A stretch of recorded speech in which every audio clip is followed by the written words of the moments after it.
Halo, selamat pagi Tribuners. Kembali lagi dengan saya Imah, wartawan Tribun Jateng. Nah, Tribuners, kali ini kita akan mengeksplor kembali suatu hal yang ada di Kabupaten Wonosobo. Kiranya akan ada apa saja sih di Kabupaten Wonosobo ini ya.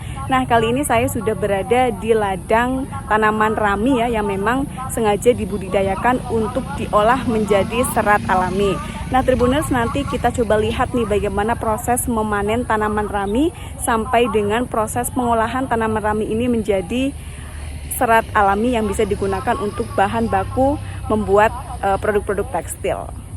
Seperti apa keseruannya? Kita ikuti ya, Tribuners.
Oke, proses dari batang rami diproses dekortikasi, yang proses manual.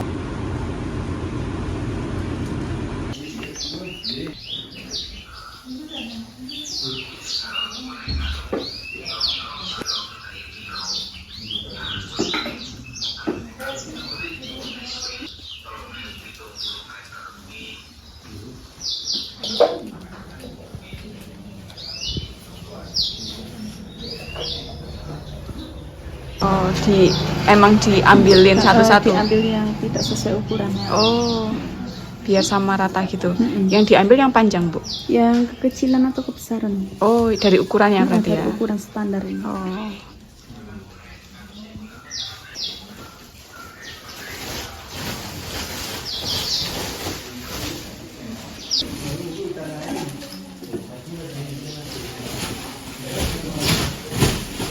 Rami itu adalah sebuah tanaman, sejenis tanaman perdu yang mempunyai nama latin Buchmeria nivea elgaut.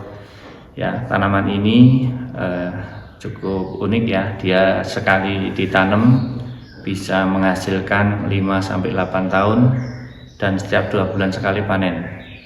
Ya, ini sering disalahartikan juga dengan tanaman yang lain, misalnya Agavosis salana atau kenaf, itu kadang orang menyebutnya rami, tapi rami dalam hal ini adalah rami Buchmeria nivea elgaut.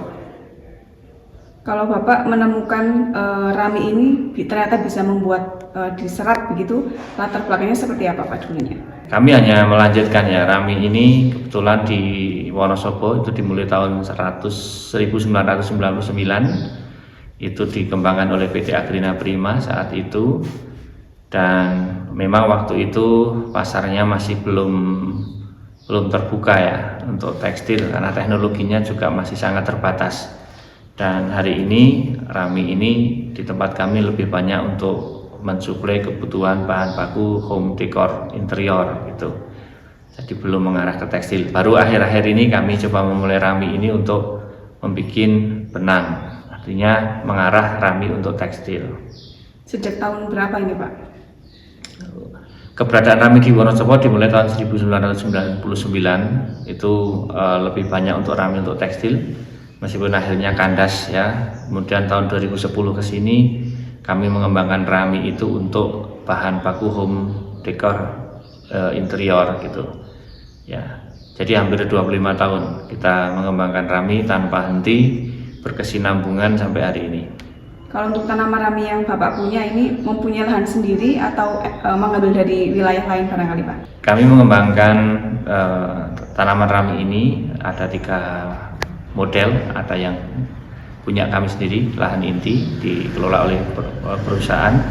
Yang kedua, kita bermitra dengan para petani, namanya kita menyebutnya petani mandiri. Jadi mereka menanam sendiri, mengelola sendiri tanamannya, kemudian jual beli dengan kami. Kemudian ada juga petani yang semi mandiri, mereka hanya punya lahan, kemudian kita yang mengelola tanamannya gitu. Itu dengan cara bagi hasil atau sharing ya, sharing profit gitu. Biasanya kalau tanaman ini panennya berapa kali Pak? Di Indonesia sangat bagus, artinya untuk lahan-lahan yang bisa diairi sempurna dalam 1 tahun kita bisa 5 kali panen ya. Tapi kalau tanaman curah hujannya kurang, itu ya paling setahun 3 kali panen. Intinya setiap 60 hari sampai 70 hari sekali itu panen ya, 2 bulanan lah putarannya itu. Oke, Bapak tadi menyampaikan ini satu-satunya di Indonesia ya Pak yang tanaman Rami dibuat serat barangkali. Ya, saya disclaimer ya, kami ada di tahun 99 sampai hari ini, dan memang kami yang tertua, artinya yang secara konsisten dalam kurun 25 tahun mengembangkan Rami mungkin baru kami di Wonosobo ini. Dan hari ini saya mungkin ada 1-2 yang mungkin sudah mulai menanam gitu, tapi hari ini kami ada 25 hektar di sini, dan tahun ini kami akan mengembangkan lagi. Mudah-mudahan kita bisa capai targetnya 20 hektar lagi. Jadi targetnya bisa hampir mencapai 50 hektar di tahun-tahun ke depan. Oke, Pak mungkin dijelaskan Pak ini prosedur pembuatan pengolahan tanaman Rami menjadi serat seperti apa Pak? Ya, tanaman Rami itu dimulai dari menanam ya, menanam dari setelah ditanam 4 bulan kemudian tanaman ini dipangkas kosmetik untuk diperbaiki tampilannya ya, menyeragamkan pertumbuhannya, baru nanti di bulan ke-6 itu panen pertama, dan seterusnya sampai 5 atau 8 tahun tergantung perawatan dan kesuburan tanah. Setiap 2 bulan sekali dia akan dipanen. Nah, setelah dipanen daun dirontok dulu, kemudian batangnya itu dibawa ke unit produksi untuk dilakukan proses dekortikasi, proses pemisahan antara kulit batang dengan kayu yang ada di dalamnya dengan cara memecah kayunya sehingga nanti diperoleh kulit batangnya. Karena Rami ini adalah serat batang ya, serat batang.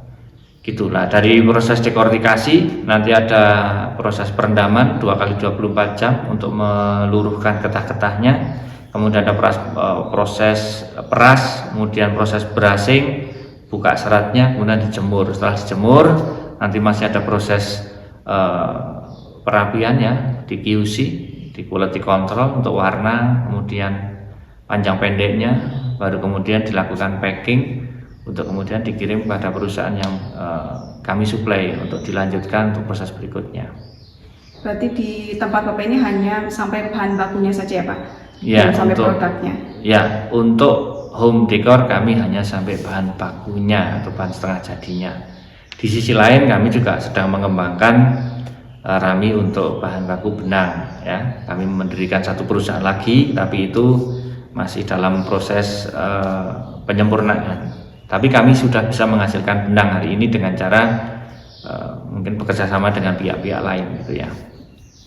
Kalau per hari Pak mungkin bisa memproduksi berapa serat Rami ini Pak di tempat Bapak? Kalau rata-rata bahan masuk di tempat kami antara 1 ton sampai 2 ton, itu artinya dalam 1 hari ini kita bisa setara dengan 40 kilo sampai 80 kilo serat ya. 1 bulan ya plus minusnya mungkin sekitar 2,5 ton sampai 3 ton ya. plus minus kan tergantung nanti situasi cuaca dan sebagainya, ini mempengaruhi tingkat produktivitas dari tanaman rami. Kalau pekerja ada berapa Pak? Yang di kebun ya, sama yang di kantor plus minus hari ini sekitar 60 orang. Termasuk di tempat pengolahannya? Ya, semuanya.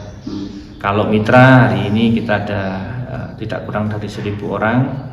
Kemudian petani ada sekitar 50-an petani yang ikut nanam di tempat kami. Kalau pemasarannya Pak seperti apa? Sampai ke mana saja ini Pak? Ya, kalau pemasaran yang utama kami punya kontrak kerjasama dengan 2 perusahaan yang mereka mengekspor bahan-bahan ini untuk produk-produk home decor interior. Kemudian pasar-pasar kecil ya, periset, mahasiswa, pengrajin-pengrajin, tapi angkanya itu sangat-sangat kecil. Kecil itu artinya ya pesanannya masih di bawah 10 kilo gitu ya. Kalau industri atau perusahaan itu nilainya sampai ton gitu ya. Sampai ke luar negeri juga berarti ya Pak? Ya, ya. Saja. Hampir 90% produk akhir kami ini diserap di luar negeri, di Amerika, Eropa. Kalau omset mungkin Pak seperti apa ini Pak? Untuk omset ya setahun mungkin antara 5 sampai 6 miliar. Kalau mungkin tantangannya seperti apa Pak ini industri ini tanaman rami ini dan juga bahan tanaman rami? Tantangannya dari teknik budidaya mungkin lebih banyak dipengaruhi oleh agroklimatnya ya. Atau agroklimat itu untuk dikembangkan di tempat-tempat lain itu harus milih-milih tempat yang cocok untuk tanaman ini. Ini kendalanya. Yang kedua, ketika ada permintaan besar, kami ada permintaan besar dari misalnya dari Jepang atau Korea gitu, atau Cina gitu. Tapi ya itu butuh lahan yang sangat luas, butuh modal yang sangat besar bagi kami. Dan itu tentu bukan satu hal yang mudah ya untuk kami mengeksekusi permintaan-permintaan itu, sehingga tidak semua permintaan yang tidak bisa kami lakukan ya sementara kami skip aja, kita mengerjakan yang sudah berjalan. Kalau keunggulan dari serat rami ini apa Pak? Keunggulannya cukup banyak ya. Kalau mau digunakan untuk tekstil itu daya serapnya lebih tinggi 8 kali dibandingkan kapas. Daya kekuatannya juga lebih bagus ya. Tapi juga ada minusnya juga, misalnya dia ini tidak bisa berdiri sendiri. Artinya rami kalau untuk tekstil itu tidak bisa berdiri sendiri, tapi harus di-blend atau di-combine dengan serat-serat lain, misalnya rayon atau cotton, sehingga diperoleh kuat, tapi juga selain kuat tapi juga dia nanti enak dipakainya, nyaman. Kalau panas dingin, tapi kalau dingin panas gitu ya. Artinya kalau panas dia menyerap keringat, tapi kalau dingin dia akan menghangatkan. Itu rami. Kalau untuk home interior, rami ini mempunyai keunggulan daya tahan yang sangat bagus terhadap perubahan cuaca. Jadi tidak mudah teroksidasi dibandingkan serat-serat lain, misalnya pisang, kenaf, atau serat-serat yang lain itu mudah berubah warna. Kalau rami itu konstan. Dan yang lain, keunggulan yang lain, daya serap terhadap pewarna alam atau pewarna sintetis sangat bagus, dan tentu dia ramah lingkungan, biodegradable, eco-friendly, sustainable, ya kan? Jadi sangat ramah lingkungan dan sangat support terhadap isu-isu lingkungan lah. Oke, terakhir Pak, mungkin kedepannya ini akan merencanakan apa Pak terkait serat rami ini? Ya, kami CP Ramindo Berkah Persada Sejahtera, meskipun kami kecil, kami berada di lereng Gunung Sindoro Sumbing, ya kami punya mimpi besar untuk berusaha untuk ingin berkontribusi untuk negara ini terkait dengan kemandirian kedaulatan sandang Indonesia. Bagaimana kita bisa mengurangi impor bahan baku yang dari luar dengan memberdayakan petani dan juga masyarakat luas yang ada di seluruh Indonesia melalui tanaman rami khususnya dan umumnya semua jenis serat alam yang ada di Indonesia.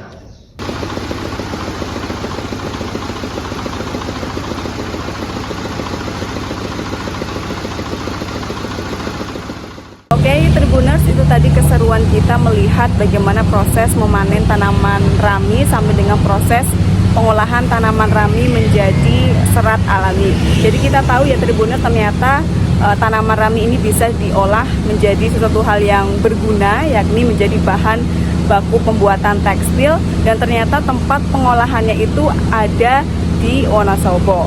Jadi kita lebih tahu ya Tribuners. Sekian dulu dari saya, selamat siang dan sampai jumpa.